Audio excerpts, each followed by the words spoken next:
टन्निमालଠାରେ ଅନୁଷ୍ଠିତ ହେବାକୁ ଥିବା 27ତମ ମହାଶିବରାତ୍ରି ଜାଗର ଯାତ୍ରା ଓ ଆଞ୍ଚଳିକ ବିରାଟ ଧନୁଯାତ୍ରା ମହୋତ୍ସବ 2025 ପାଇଁ ଆଜି ଶୁଭ ଅଧିବାସ ଅନୁଷ୍ଠିତ ହୋଇଯାଇଛି।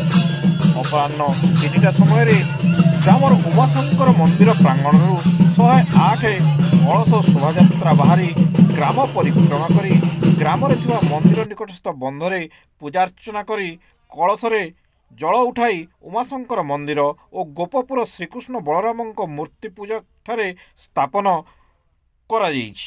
एथिरे उमाशंकर मंदिर रे श्री रोमांच रोहिदास और पार्वती रोहिदास कर्ता भाव रे कार्य लिबाइथिले।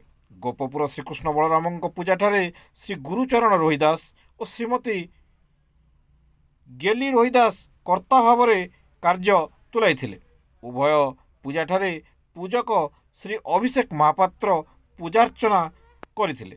एथिरे ग्रामर समस्त भद्र व्यक्ति तथा ग्रामर माँ माउसी भाई भौणी तथा छात्र छात्री कलश धरिबारे साहाय्य करथिले एवं कमिटीर समस्त सभ्य और मेंबर उपस्थित थाई कार्यक्रम को सफल करिबारे सहयोग करथिले।